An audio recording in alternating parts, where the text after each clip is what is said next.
नमस्कार श्रोता बंधु। आज आसतु सृजन सुरभि शुणा गाल्पिक रवि पट्टनायकर गल्प बस स्टाण्ड रे पहुँचला बेलू सरकारी बसटी केतेबेलू छाड़देलाणी। सेथिरे जाइथिले सीधा सकाळ 9टा बेलू गाँ पाखरे पहुँची जाइथान्ते, किंतु आ उपाय नाही। पछ बस धरी फुल नखरारे ओह्लई पुणी आउ थरे कुजी घरोई बस रे बसी गाँ पाख बस स्टाण्ड रे पहुँचला बेलू बेल 11टा हेलाणी। एक तो बैशाख मास खरा, सकाळ 8टा बेलू भी बाहर को गोड़ काढ़ी हुए ना। एबे एई 11टा बेलू चारिआड़ निआं जलुछि जेमिति। खरा को चाही हेउनी, आखि बुझी होई आसुछि ता तेजरे। पवनटा भी निआं परी तातिछि।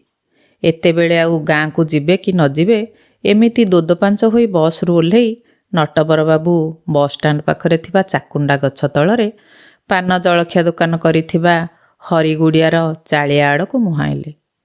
झाटीमाटी कांथ उपरे ताल बरडार छपर, दर आउजा होई रहिछि ताल बरडार ताटी। चालिया आगरे खुंट दीटा पोती, ता उपरे खंडिए दर चंछा पट्टापिटा दीटा बेंच। खरा तातीरे सेटा गरम होई रहिछि। सेथिरे टिके हाथ मारी देउ देउ चाऊ किना लगिला हाथकू। नटबर बाबू दर आउजा ताटी फांक देई अनेइले भितरकू। खंडिए दर भंगा नड़बड़ टेबुल, ता चारिपटे सेमितिका 2-4टा चेयर, कोउटार हाथ नाही। से कणकू पड़िछि खंडिए काठ बेंच। ए पाखरे थाक होइथिबा काठर खंडिए आलमारी। सेई थाक उपरे सिल्भर थालिया आउ बाउंस पाछियारे सकाळु होइथिबा बासी बरा गुलुगुला पकुड़ी ओ बुंदिया मिठेई सजा होइछि। तळकू गोटिए खुला मुह डेक्ची उपरे चीनी सिरा भितरे भासुची 4-6टा रसगोला। सिल्भर चटू उपरे चीनी सिरा लगी सुखी जाइथिबा जागाटिरे दल दल माछी भण भण। खंडिए छिंडा सप उपरे नाली करिया खंडे पिंधी हरिगुड़िया गोटिए कोणरे गड़पड़ हेउछि। बासन धुआ टोकाटा बेंच उपरे लंब पंब होई सोई पड़िछि। नटबाबू धीर गलारे डाकिले, हरि अछु किरे? परिचित गलार स्वर शुणी हरिगुड़िया मुंड टेकी चाहिला। आउ तापरे धड़पड़ होई उठी बसी मुंड उपरे हाथ 2टा लगेई देई कहिला, आरे नट भाई जे, ए उदुउदिया खरा बेलटारे कोउठु आइल म? ए 10टा बस रे? हरिगुड़ियार पाटी शुणी बासन बजा टोकाटा केतेबेलू छिड़ा होई गलाणी। भीतरकू पशि आसी नड़बड़ चेयरटा उपरे बसी पड़ू पड़ू कहिले, हईरे ए टोका, मंदाए पानी देलु, शोषरे तंटी अठा अठा होई गलाणी। हाँ बरा, आउ कहना, सकाळु बसटा फेल हेली, बाध्य होई पछ बसटारे आसिली।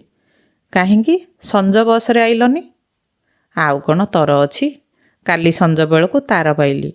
बोउर देह खराब, रातिरे तो आसिबा पई किछि नाही, तेणु बाध्य होई सकाळु आइली। कौन हेछि? किछि कण जଣା अछि, खाली तार, शीघ्र आस। एइने पुणी गाँ को जीव एत्ते खराटारे?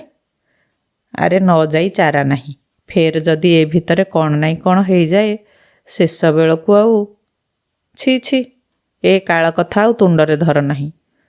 तू तो जाणु हरि, मनटा काली संजठू एमिति पाप छुंची, राति सारा काली सोई पारिनी। हौ एथर उठे। गामुछाटाकू पानी रे भिजेई मुंड उपरे थोई छता धरी बाहरी पड़िले नटबर बाबू। सड़क तलकू लंबिछि अंका बंका होई पाद चला रास्ता। वर्षा दिन रे हिड़ उपरे रास्ता बदलरे एथर बिल मझिरे रास्ता होइछि। चारिआडर आबड़ा खाबुड़ा, धान गछर थुंटा, बुदा मझिरे से टिकक बेस चिक्कण परिष्कार। मଣିଷ चाली चाली धूली होई गलाणी ठाए ठाए। खरा तेजरे चारिआडे दाउ दाउ जळुछि। दूरकू चाही हेउनी, आखिपता बुझी आसुछि खरा तेजरे, निआं बर्षुछि जेमिति। पवनटा चुली मुंडर पवन परी तातिछि, देह हाथ पोड़ी जाउछि गरमरे। ए सबको भ्रुक्षेप न करी नटबर बाबू छता मुंडाई मुंडरे ओदा गामुछा थोई चालिबाकू आरंभ कले एक लୟରେ। पहुँचु पहुँचु जदि बेसी डेरी होई जाए, सेमती किछि बेसी न होइथिले बोउ केबे टेलीग्राम करि न थांता। सेई जे 5 वर्ष दिनरू बापा मल्ला ठारू से बोउर एमिति देह खराब केबे देखि नाहांती, देखिथिले मध्य बुझी पारि नाहांती। आउ होइथिले भी ବୋଉ ତାଙ୍କଠାରୁ ଲୁଚାଇ ରଖିଛି। କେତେ କଷ୍ଟରେ ମଣିଷ କରିଛି ସେ। ସବୁ ଦୁଃଖ ଅଭାବ ଦୈନ୍ୟ ସତ୍ତ୍ୱେ ସେ ତାଙ୍କରି ମୁହଁକୁ ଚାହିଁ ସିଧାସଳଖ ଠିଆ ହୋଇ ତାକୁ ପାଠ ପଢ଼େଇଛି, ମଣିଷ କରିଛି, ବାହା କରେଇଛି। ନିଜର ସବୁ ସୁଖ ସୁବିଧାକୁ ଜଳାଞ୍ଜଳି ଦେଇ କେବଳ ତାଙ୍କରି ପାଇଁ ସେ ନିଜ ଜୀବନକୁ ଏକାବେଳକେ ଉତ୍ସର୍ଗ କରିଦେଇଛି। କେବେ ହେଲେ ତାଙ୍କୁ କିଛି ମାଗି ନାହିଁ, କେବଳ ଦେଇଯାଇଛି। ସାମାନ୍ୟ ଚାକିରି, ସେଥିରେ 4-5ଟା ପିଲା, ଦରମା ଯାହା ଆଣନ୍ତି ସେତିକିରେ ସଂସାର ଚଳିବା କଷ୍ଟ। ସେଥିପାଇଁ ତାଙ୍କୁ ପାଖରେ ରଖିବାକୁ ଯେତେ କହିଲେ ବି ସେ କେବେ ଭୁବନେଶ୍ୱରରେ ନ ରହି ଗାଁକୁ ପଳେଇ ଆସିଛି। ଭାଗ ଚାଷ ଜମିରୁ ଧାନ ଆଦାୟ କରି ଚାଉଳ କରି ତାଙ୍କ ପାଖକୁ ପଠେଇଛି। ପିଲାମାନେ ସୁଖରେ ରହିବେ ବୋଲି ଆଜି ମୁଗ 2ଟା, କାଲି ବିରି, ପରଦିନ ବଡ଼ି, ନଡ଼ିଆ, ଚିନାବାଦାମ ସବୁ ଗୋଟି ଗୋଟି କରି ସଜେଇ ସାଜେଇ ନିଜେ ଯାଇ ଦେଇ ଆସିଛି। ଆଉ ସେ ତା ପାଇଁ କ'ଣ କରିଛନ୍ତି? କିଛି ନାହିଁ।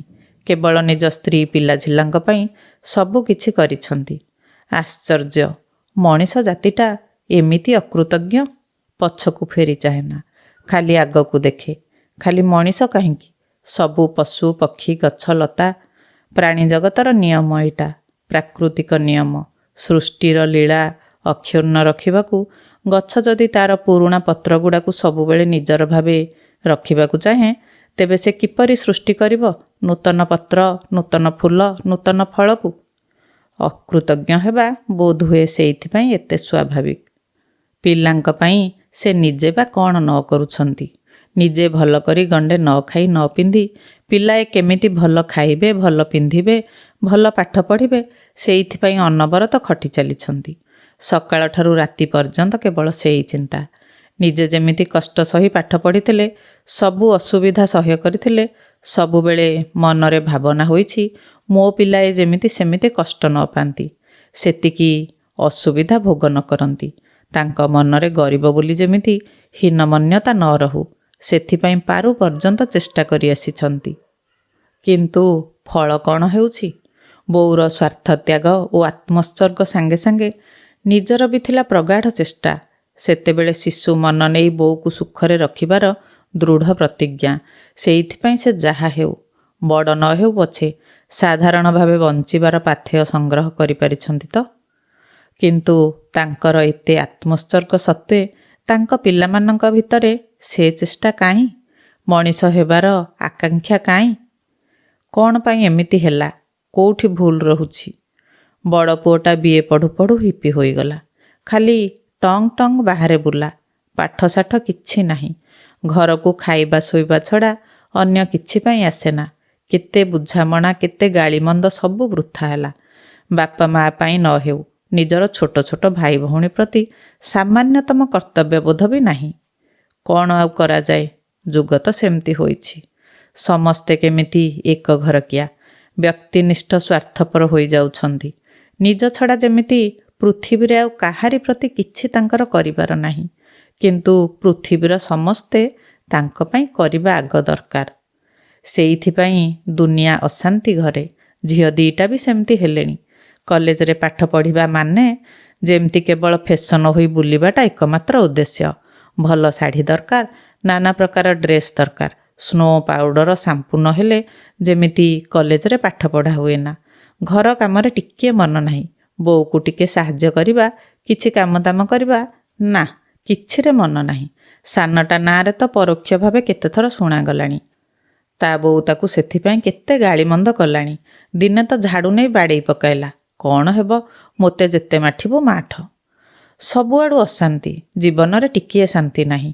ଯାହା ପାଇଁ ସବୁ ସୁଖ ସୁବିଧାକୁ ବଳି ଦେଇଛନ୍ତି, ସେମାନେ ଯଦି ଶେଷକୁ ଏମିତି ଅମଣିଷ ହୋଇଯାଆନ୍ତି, ତେବେ ସେ ଆତ୍ମୋତ୍ସର୍ଗର ମୂଲ୍ୟ କ'ଣ? କି ସୁଖ ଆଉ ରହିଲା ଜୀବନରେ? ଝାଳରେ ପଞ୍ଜାବୀଟା ପୂରାପୂରି ଓଦା ହୋଇଗଲାଣି। ଶୋଷରେ ତଣ୍ଟି ଅଠା ଅଠା ହୋଇଯାଉଛି। ଓଦା ଗାମୁଛାଟି ଶୁଖି କାଠ ହୋଇଗଲାଣି।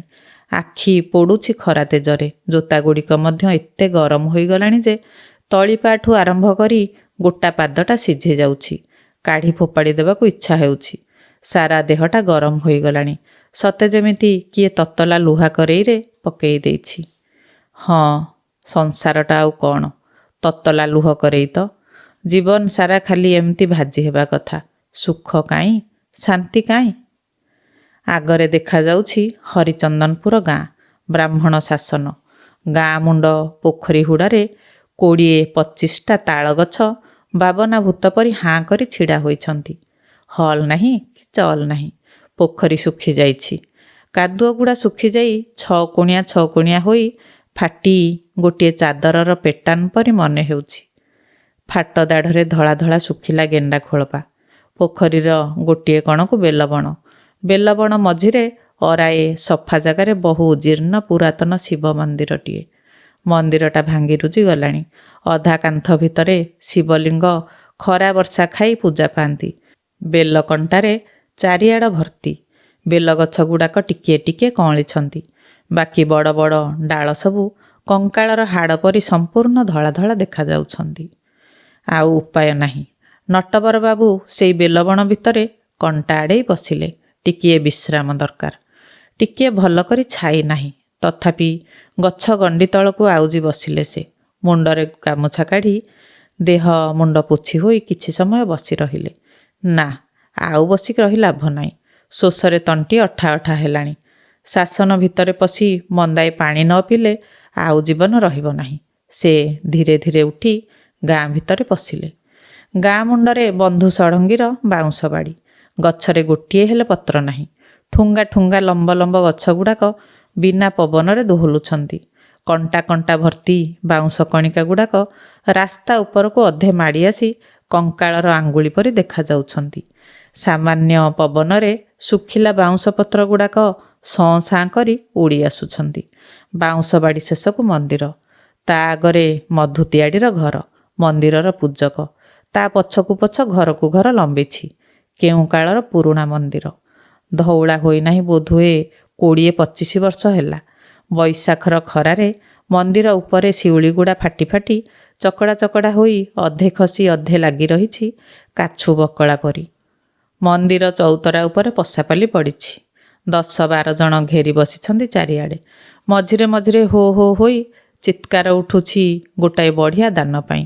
ଚଉତରାର ଭିତର ପାଖ କଣକୁ ବଉଳ ଗଛ ଛାଇରେ ଚକା ମାଡ଼ି ବସି ମଧୁତିଆଡ଼ିଏ ଭାଗବତ ପଢ଼ୁ ପଢ଼ୁ ଏଆଡ଼େ କାନ ଡେରି ଦାନ କଥା ବୁଝି ନେଇ ଗୋଟାଏ ମନ୍ତବ୍ୟ କରି ପୁଣି ଆଉଥରେ ପଢ଼ାରେ ମନ ଦେଉଛନ୍ତି। ନଟବର ବାବୁ କେତେବେଳୁ ଆସି ଚଉତରା ପାଖରେ ଛିଡ଼ା ହେଲେଣି। କାହାରି ନଜର ନାହିଁ। ସେ ମଧୁତିଆଡ଼ିଙ୍କ ପାଖରେ ଯାଇ ମୁଣ୍ଡିଆ ମାରିଲେ। ତିଆଡ଼ି ନନା, ଓଳିକି। ମଧୁତିଆଡ଼ି ବହିରୁ ମୁହଁ ଉଠାଇ ତାଙ୍କ ମୁହଁକୁ ଘଡ଼ିଏ ଚାହିଁ କହିଲେ, ଆରେ ନଟକିରେ, ଏଇ ଧୁମ୍ ଖରାବେଳଟାରେ କୁଆଡ଼ିକି ବାହାରିଛୁ? ଆଉ କହନା ନନା, ବୋଉର ଦିହ ଖରାପ ତାର ପାଇ ସାଙ୍ଗେ ସାଙ୍ଗେ ଆସୁଛି। ଏଇ ବସ୍ ଷ୍ଟାଣ୍ଡରୁ ତ ଏଇନେ ଓହ୍ଲେଇ ସିଧା ଆସୁଛି। ଖାଲି ମନ୍ଦାଏ ପାଣି ପାଇଁ ଏଠିକୁ ପଶି ଆସିଲି। ଓଃ, କି ଶୋଷ। ମଧୁତିଆଡ଼ି ପାଖରେ ଲୁଙ୍ଗୁରୁ ପୁଙ୍ଗୁରୁ ହେଉଥିବା ଗୋଟାଏ ଅଧା ଲଙ୍ଗଳା ଟୋକାଟାକୁ ଡାକି କହିଲେ, ହଇରେ ପରି, ଗଲୁ ଲୋଟାଏ ପାଣି ଆଣିଲୁ। ମନ୍ଦିର ବନ୍ଦ ଅଛି, ଖୋଲା ହେବ ଯାଇ ସନ୍ଧ୍ୟା ବେଳକୁ। ଠାକୁର ଗମ୍ଭୀରରେ। ପାଣି ପିଇ ସାରି ନଟବର ପାହାଚ ଉପରେ ଠାକୁରଙ୍କୁ ମୁଣ୍ଡିଆ ମାରି ଗୁହାରି ଜଣେଇ ପୁଣି ବାହାରି ପଡ଼ିଲେ। ଛାଇ ତଳୁ ଖରାକୁ ବାହାରି ଆସିଲା ପରେ ଖରାଟା ଯେମିତି ବେଶୀ କଷ୍ଟ ଦେଉଛି। ଜାଲୁ ଜାଲୁଆ ଦିଶୁଛି ଚାରିଆଡ଼। ଠାକୁରଙ୍କୁ ପ୍ରାର୍ଥନା କରି ଆସିଛନ୍ତି, ବୋଉକୁ ଭଲ କରିଦିଅ ଠାକୁରେ। ନହେଲେ ଅନ୍ତତଃ ମୁଁ ଯିବା ପର୍ଯ୍ୟନ୍ତ ସେ ବଞ୍ଚିଥାଉ। କିନ୍ତୁ ସେ ପ୍ରାର୍ଥନାରେ ଯେମିତି ବିଶ୍ୱାସ ନାହିଁ। ସେ ଡାକିବାରେ ପ୍ରଗାଢ଼ ଆକୁଳତା ବି ନାହିଁ। କେମିତି ଗୋଟାଏ ଲୋକ ଦେଖାଣିଆ ଅଭ୍ୟାସ। ଗତାନୁଗତିକ ପରମ୍ପରାର ପୁନରାବୃତ୍ତି। କାହିଁକି ଏମିତି ହେଉଛି? କାହିଁକି ସେ ପ୍ରାଣ ଭରି ଆକୁଳରେ ଡାକି ପାରୁନାହାନ୍ତି? ନଟବର ନିଜେ ଗୋଟାଏ ଅସ୍ୱସ୍ତିର ଛଟପଟ କରି ଉଠିଲେ। ଏଇ ପ୍ରଚଣ୍ଡ ଖରାରେ ବି ଦେହଟା ତାଙ୍କର ଶୀତେଇ ଉଠିଲା। ଏଇ ଅତ୍ୟଧିକ ଗରମରେ ସବୁ କୂଅ ପୋଖରୀ ନଦୀ ଶୁଖିଗଲା ପରି ତାଙ୍କର ଅନ୍ତରର ସେଇ ବିଶୁଦ୍ଧ ଭଲ ପାଇବାର ଉତ୍ସ କ'ଣ ଶୁଖିଯାଇଛି? ମଧୁତିଆଡ଼ି କହିଲା ପରି ଏ ପାପ ଅନ୍ୟାୟ ଅନାଚାର ଭିତରେ ଠାକୁର ଆଉ କ'ଣ ମନ୍ଦିର ଭିତରେ ବି ନାହାନ୍ତି? ସେଥିପାଇଁ କ'ଣ ତାଙ୍କର ମନେ ହେଲା ଶୁଖିଲା ଥୁଣ୍ଟା ବାଉଁଶ ଓ ବେଲଗଛ ପରି ମନ୍ଦିରଟା ବି ସେମିତି ଭଙ୍ଗାରୁଜା ବେଢଙ୍ଗିଆ ହୋଇଯାଇଛି ଏଇ ଖରାର ଉତ୍ତାପରେ? କିନ୍ତୁ ତାର ଚେର ଲମ୍ବିଛି କାହିଁ କେଉଁ ପାତାଳକୁ। ସେଉଠୁ ରସ ଶୋଷି ଶୋଷି ସେ ଖାଲି ବଞ୍ଚି ରହିଛି। ପୁଣି ଯେତେବେଳେ ବର୍ଷା ହେବ, ପାଣିରେ ଶୁଖିଲା ମଟାଳ ମାଟି କାଦୁଅ ପଚ ପଚ ହୋଇଯିବ, ସେତିକିବେଳେ ପୁଣି ସବୁ ପତ୍ର କଅଁଳିବ। ଫୁଲ ଫୁଟିବ, ତାର ଶୁଖିଲା ଡାଳ ପୁଣି ପୂରି ଉଠିବ ସବୁଜ ପତ୍ରର ମାଂସଳ ପରିପୂର୍ଣ୍ଣତାରେ, ହସ ଫୁଟିବ ଫୁଲର ପାଖୁଡ଼ା ପାଖୁଡ଼ାରେ। କିନ୍ତୁ ବର୍ଷା କେବେ ଆସିବ? କେବେ ପୁଣି ବୈଶାଖର ଗୈରିକ ଆକାଶ ଶ୍ୟାମଳ ମେଘର ବାତ୍ସଲ୍ୟମୟୀ କରୁଣାରେ ପୂରି ଉଠିବ? କିଏ ଖୋଜି ବାହାର କରିବ ସେଇ ପାତାଳମୁଖୀ ଝରଣାର ଚିରନ୍ତନ ଉତ୍ସକୁ? ରାସ୍ତା ସରି ଆସୁଛି। ନଡ଼ିଆ ବଣ ଭିତରେ ଚକମକ ମାରୁଛି ସୁରଜମଲ୍ଲ ମାରୁଆଡ଼ିର ଧଳା କୋଠାଟା, ମଦନପୁର। ସେଉଠୁ ଆଉ ପାଏ ବାଟ ଗଲେ ତାଙ୍କ ଗାଁ ପଡ଼ିବ। ମଦନପୁର ମୌଜା ଓ ତାଙ୍କ ମୌଜାର ସୀମା ଚିହ୍ନଟ କରୁଥିବା ପ୍ରକାଣ୍ଡ ବରଗଛଟା ବି ଦେଖାଯାଉଛି। ଜୋରରେ ଜୋରରେ ପାଦ ପକାଇ ଚାଲିଲେ ନଟବର। ବିରାଟ ଅଶ୍ୱସ୍ଥ ଗଛଟି। 2-4 ଜଣ ମଣିଷର କୁଣ୍ଢ ପାଇବ ନାହିଁ ଏତେ ବଡ଼ ଗଣ୍ଡି। ଏତେ ବଡ଼ ଗଛଟା, ଅଥଚ ଟିକିଏ ବୋଲି ଛାଇ ନାହିଁ। ଗୋଟାଏ ହେଲେ ବି ପତ୍ର ନାହିଁ। ଟିକିଏ ଟିକିଏ କଅଁଳୁଛି। ଗଛ ଚାରିପଟେ ଛୋଟ ଛୋଟ ଅସଂଖ୍ୟ ଅଶ୍ୱସ୍ଥ କୋଳି। କେତେ ବଡ଼ ଗଛ, ଅଥଚ କେତେ ଛୋଟ ଫଳ ତାର। ନଟବର ମନେ ମନେ ହସିଲେ। ଗୋଟାଏ ବଡ଼ ଚେର ଉପରେ ଦଣ୍ଡେ ବସିଗଲେ ସେ। ଗଛ ଗଣ୍ଡି ଉପରେ ମୋଟା ନାଲି ସିନ୍ଦୁର ଦାଗ। ତା ତଳକୁ ଲମ୍ବିଛି ନାଲି ପିମ୍ପୁଡ଼ିର ଧାର। ସୁରଜମଲ୍ଲ ମାରୁଆଡ଼ିର ବାପା ସବୁଦିନ ସକାଳେ ଏଇଠି ପିମ୍ପୁଡ଼ିମାନଙ୍କ ପାଇଁ ଗୁଡ଼ କି ଚିନି ଦେଇଯାଏ। ନଟବର ମନକୁ ମନ ହସିଲେ। ଏଇ ଅଶ୍ୱସ୍ଥ ଗଛମୂଳେ ବସି ବୁଦ୍ଧଦେବ କୁଆଡ଼େ ବୁଦ୍ଧତ୍ୱ ପ୍ରାପ୍ତ ହୋଇଥିଲେ। ଏଇ ଗଛମୂଳେ ମହାବୀର ଜିନ୍ ପରମ ଜ୍ଞାନ ପାଇଥିଲେ। ବୁଦ୍ଧ ଧର୍ମ କୁଆଡ଼େ ଗଲା? ଜୈନ ଧର୍ମ କୁଆଡ଼େ ଗଲା? ଖାଲି ଗଛଟା ହିଁ ପୂଜା ପାଉଛି। କି ଅଛି ଏଇ ଗଛରେ? ନା ଟିକିଏ ଛାଇ, ନା ତାର କାଠ କିଛି କାମରେ ଆସୁଛି। ସମୟର ଖରା ଏମିତି ଶୋଷିନିଏ ପ୍ରକାଶିତ ରସର ପୋଖରୀ ନଦୀକୁ, କିନ୍ତୁ ଶୋଷିପାରେ ନାହିଁ 7 ତାଳ ଭେଦି ଭିତରେ ଭିତରେ ପରିବ୍ୟାପ୍ତ ହୋଇ ରହିଥିବା ରସର ସମୁଦ୍ରକୁ। ପୁଣି ଜଣେ କିଏ ଭଗୀରଥ ଜନ୍ମ ହୋଇ ତାକୁ ପୁଣି ବାଟ କଢ଼େଇ ଆଣିବ ପୃଥିବୀ ଉପରକୁ। ଆଉ ଜଣେ କିଏ ଅର୍ଜୁନ ତୀକ୍ଷ୍ଣ ସ୍ୱରରେ ପୃଥିବୀର କଠିନ ଆବରଣ ଭେଦ କରି ପୁନରାୟ ଉପରକୁ ଉଠାଇ ଆଣିବ ସ୍ୱତଃ ନିଃସାରିତ ଝରଣାର ସ୍ରୋତକୁ। କିନ୍ତୁ ତା ଆଗରୁ ଏଇ ଶୁଷ୍କ ଟାଙ୍ଗର ଧୂସର ଭୂମି ଉପରେ ଶୀତଳ ଜଳପ୍ରକାଶ କ'ଣ କେଉଁଠି ନାହିଁ? ଏମିତି ଭାବୁ ଭାବୁ ନଟବର କେତେବେଳେ ବରଗଛ ପାଖରେ ପହଞ୍ଚି ଯାଇଛନ୍ତି ଜାଣନ୍ତି ନାହିଁ। ହଠାତ୍ ବରଗଛ ତଳର ଶୀତଳ ଛାଇରେ ତାଙ୍କର ଚେତା ବସିଲା। ସାରା ଦେହରେ ଯେମିତି କ'ଣ ମଧୁର ଶୀତଳ ସ୍ପର୍ଶ ଦେଇଗଲା। ଆଃ, କି ଆରାମ! ସେ ଆଉ ଟିକିଏ ଘଞ୍ଚ ଛାଇ ତଳେ ଯାଇ ବସି ପଡ଼ିଲେ। ପ୍ରକାଣ୍ଡ ବରଗଛ। ତାଙ୍କ ପିଲାଦିନରୁ ସେ ତାକୁ ଏମିତି ଦେଖି ଆସିଛନ୍ତି। ଏଇ କେତେ ବର୍ଷ ଭିତରେ ଆହୁରି ବଢ଼େଇ ଦେଇଛି। ପାଖକୁ କେତେ ଗୁଡ଼ାଏ ଗୋରୁ ବସି ପାକୁଳି କରୁଛନ୍ତି। କିଏ କେତେଟା ଡାଳ କାଟି ପକେଇ ଦେଇଛି ଯେ ତାରି ପାଖରେ ଛେଳି ଗୁଡ଼ାଏ ପତ୍ର ଛିଣ୍ଡାଇ ଛିଣ୍ଡାଇ ଖାଉଛନ୍ତି। 2-4ଟା ପିଲା ଏଇ ଧୁମ୍ ଖରାବେଳଟାରେ ଓହଳରେ ଝୁଲି ଝୁଲି ଡାଳ ବାଙ୍କୁଡ଼ି ଖେଳୁଛନ୍ତି। ତାଙ୍କ ପାଖକୁ ଟିକିଏ ଦୂରରେ କେତେଜଣ ତାଙ୍କରି ପରି ବାଟୋଇ ଚାରିକାତ ମେଲେଇ ନିଘୋଡ଼ ନିଦରେ ଶୋଇଯାଇଛନ୍ତି। ସାରା ଗଛଟା ଭର୍ତ୍ତି ନାନା ପ୍ରକାର ଚଢ଼େଇ। ସେମାନଙ୍କର କିଚିରି ମିଚିରି ଶବ୍ଦରେ କାନ ଅତଡ଼ା ପଡ଼ିଯାଉଛି। କିନ୍ତୁ ସବୁ ସତ୍ତ୍ୱେ ବି ଗଛଟା ଯେମିତି ତାର ସହସ୍ର ବାହୁ ମେଲାଇ ତାର ସବୁ ସନ୍ତାନଙ୍କୁ ଆନନ୍ଦରେ ଆଲିଙ୍ଗନ କରି ରଖିଛି ଏକ ମହାନ ସ୍ନେହମୟୀ ଜନନୀ ପରି। ମୁଣ୍ଡ ତଳେ ଗାମୁଛାଟାକୁ ଦେଇ ଗଡ଼ି ପଡ଼ିଲେ ନଟବର। ଜୋତାଗୁଡ଼ା କାଢ଼ି ପକେଇ ଦୂରକୁ ଥୋଇଦେଲେ। ନିଆଁ ପରି ତାତିଥିଲା ସେଗୁଡ଼ାକ। କାଣି ଆଙ୍ଗୁଠି କଣରେ ଗୋଟାଏ ଫୋଟକା ବାହାରିଲାଣି। ଜୋତା କାଢ଼ିଦେଲା ମାତ୍ରେ ପାଦ ଦୁଇଟା ଥଣ୍ଡା ହୋଇ ଆସିଲା। ଗୋଡ଼ ଲମ୍ବେଇ ଉପରକୁ ମୁହଁ କରି ସେ ଆଖି ବୁଜିବା ଆଗରୁ ଚାରିଆଡ଼କୁ ଅନେଇ ଦେଲେ। ଗୋଟାଏ ଜାଗାରେ ତାଙ୍କର ଆଖି ଅଟକିଗଲା। କୋରଡ଼ ଭିତରେ ଉଠିଛି ଅଶ୍ୱସ୍ଥ ଗଛ ଆଉ ବେଲ ଗଛ। ସେ ପରମ ତୃପ୍ତିରେ ଆଖି ବୁଜିଲେ। ସେଇ ମୁଦା ଆଖିପତା ଉପରେ ଭାସି ଉଠିଲା ଗୋଟାଏ ବିରାଟ ବରଗଛର ଛବି। ଆଉ ସେଇ ବରଗଛଟିକୁ ଆଚ୍ଛନ୍ନ କରି ଆଉ ଗୋଟାଏ ଛବି। ସେ ଛବି ତାଙ୍କ ବୋଉର। କ୍ରମେ କ୍ରମେ ସେ ଛବିଟା ଲିଭିଯାଇ ଆହୁରି ଗୋଟାଏ ଛବି ଦେଖାଗଲା। ସେ ଛବିଟା ତାଙ୍କ ନିଜର। ଶ୍ରୋତାବନ୍ଧୁ, ଗଳ୍ପଟି କେମିତି ଲାଗିଲା ମତାମତ ଦ୍ୱାରା ଜଣାଇବେ। ଯଦି ଗଳ୍ପଟି ଭଲ ଲାଗିଥିବ ତେବେ ଗଳ୍ପଟିକୁ ଲାଇକ୍ କରିବେ, ସେୟାର କରିବେ। ରହୁଛି, ନମସ୍କାର।